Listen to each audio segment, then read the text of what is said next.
But my big sister was really the one who was like, okay, you have to try. And then part of it, Emily does rock. She's really cool, and I think she's watching right now. Hi, Emily. She's really awesome. But the other part was just kind of the shock. I don't always finish stuff. And so to finish an entire novel-length thing, I just felt like, wow, I really ought to do something with it. But one of the things I learned from that was to have faith in your stories. I know a lot of you out there want to write, and exactly. See?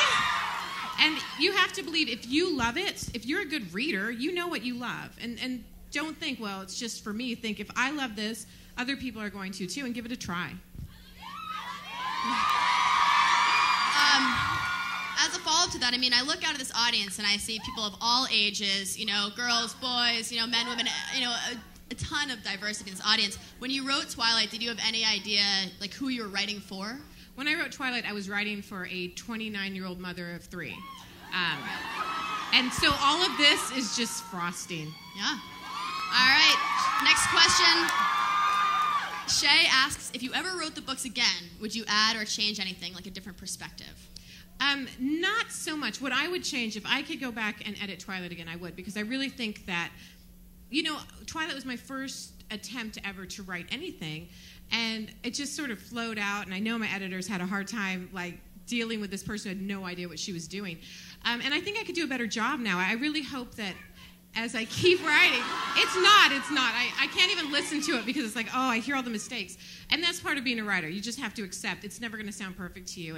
And know that as you keep going, you get better and better. And if I would have started when I was like 15, it probably would have been, you know, a whole different thing. So, you know, practice makes perfect. And but I still think I do it the same way.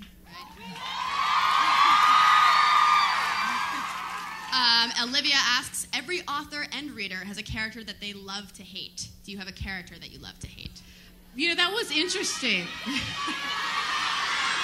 Oh, stop. None of that. Okay. Stop hating on Jacob. Thank you. Okay. Now, the reason I grabbed that question out was because I thought it was kind of interesting. I think a lot of authors do kind of love to hate some of their characters, and mostly I'm just in love with them all. Even the bad guys, I'm like, oh, totally. I totally get Victoria's point. I can see that. But there are characters I think I would be afraid of if they were real. Like, I love him, but Arrow kind of terrifies me. I see. Arrow terrifies all of us. Yeah, he's really cool that way. Wendy asks, how difficult was it to let go of certain parts of the stories in the editing process, or is there any plot line that you sort of missed? There are. It was really tough for me. I'm getting better. You'll notice on my website, early in, I have a lot of outtakes because there were so many things. Right. I couldn't let go of them, even though I knew they didn't really serve the novel, but it was just like, oh, I love this. As I kept writing, I got to where I had a better focus and I understood, you know, that it was streamlined. So I don't have them so much anymore. Now I just, you know, like to play around with the extras that after the fact I kind of wanted to do, but not so much with the outtakes anymore. Katie asks, can you give me some advice about being a writer? Can you tell me what it's like to be a writer, and is it a fun job? It seems like a fun job right now. seems kind of like it is. I got to say, this isn't the part that's the good part. I mean, this is super cool and everything, but don't get me wrong. I'm terrified, okay? So it's kind of scary, the public thing, and a lot of the work of it isn't glamorous or fun at all. You have to love writing.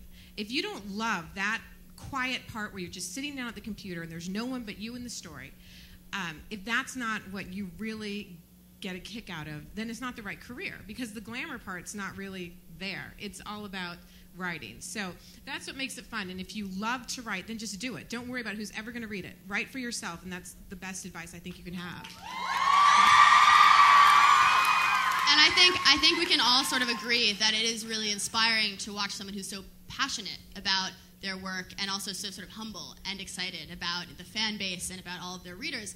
And I think we were talking yesterday a little bit about how, you know, agents and people that are publishing your book have different ideas for plot lines. I was wondering if you could, like, maybe tell us, like, one thing that someone wanted and you sort of were like, no way, like, keep the integrity here and with what I want. I